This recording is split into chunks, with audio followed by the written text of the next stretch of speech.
In a quiet village nestled between rolling hills and the mighty baobab trees, there lived a young girl named Adaku, whose name meant daughter born for wealth. Her beauty was like the morning sun, gentle, radiant, and full of promise. But life, as it often does, had woven a path for her, filled with thorns rather than roses. Adaku grew up in a humble household with her widowed mother, Mama and Jideka. Despite their struggles, Mama Jideka would always remind her, "Child, it is not wealth that makes you valuable, but your heart. Hold your head high even when the world looks down upon you." Adaku heeded her mother's words, but fate tested her resilience. One season, when the rains returned to the parched lands, a man named Okeke visited from the nearby city.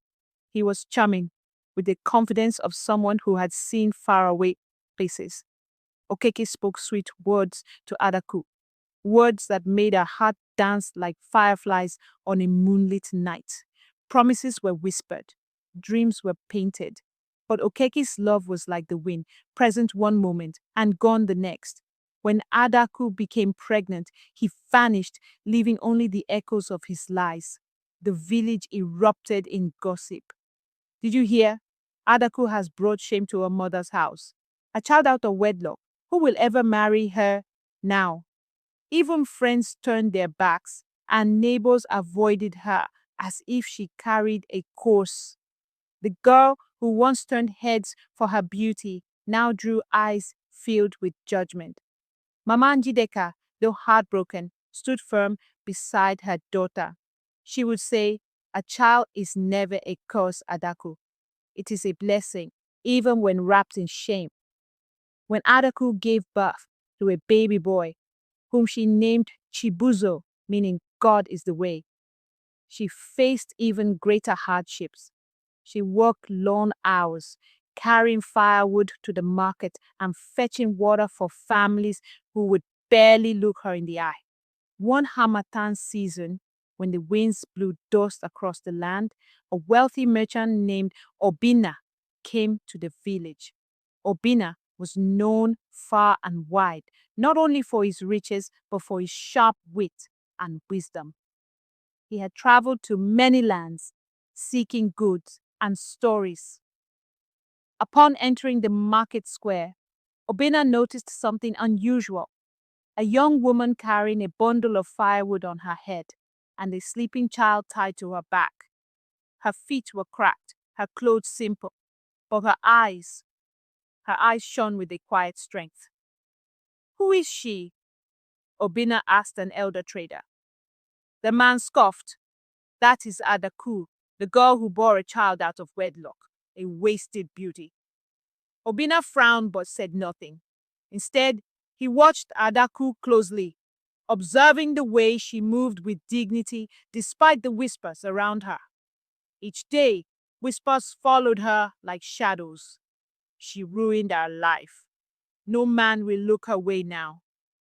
But Adaku endured.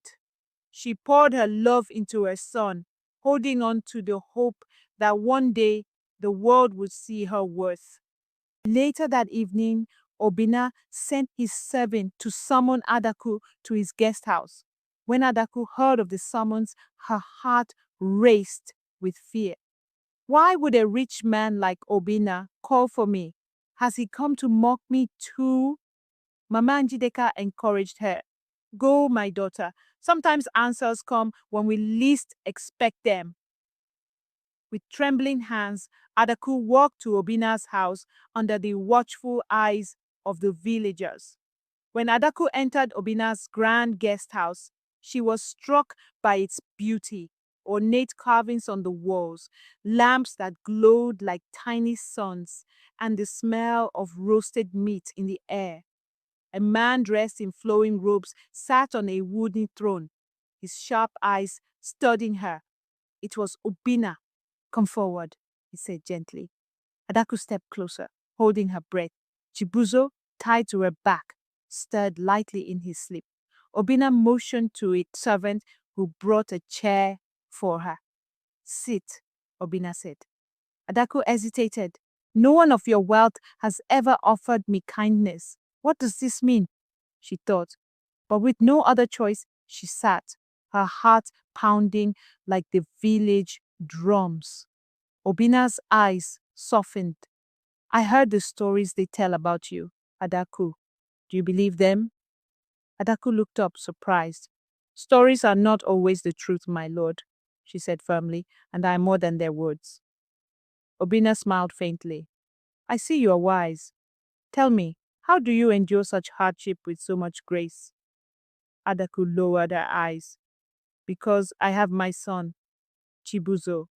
He is my reason for strength.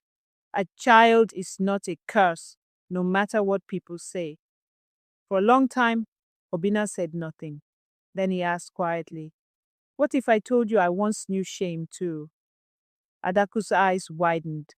A man of his status. Shame. Many years ago, Obina continued, I was mocked for being the son of a poor hunter. No one believed I could be more than the child of a man who carried dead animals to market.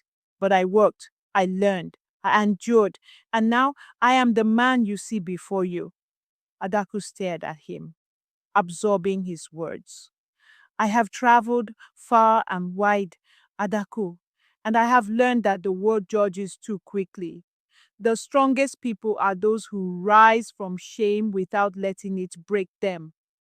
Adaku, overcome with emotion, whispered, and what do you see in me, my lord? Obina leaned forward, his gaze piercing. I see a woman of courage.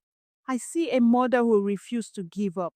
I see someone deserving of love, respect, and a better life. Adaku could not hold back her tears. For the first time in years, someone saw her for who she truly was. Days after their meeting, the village was abuzz with news that Obina had made an unexpected announcement. I will take Adaku as my wife. The words spread like wildfire, lighting up every corner of the village. People gasped, disbelieving. Adaku, the girl we mocked, a rich man marrying her. How is this possible? Women whispered jealously. Men shook their heads in disbelief. But Obina did not care for their words. He sent his men to Mama Njideka's home, bearing gifts of yams, fine cloths, gold coins, and animals. On the day of the wedding, Adaku stood before the village, radiant in robes of deep blue and gold. Obina addressed the crowd. You judge this woman harshly, but shame belongs not to those who stumble, but to those who refuse to rise. Adaku rose, and I am proud to call her my wife. In the years that followed, Adaku's life transformed. She and Obina built a home where love and forgiveness flourished.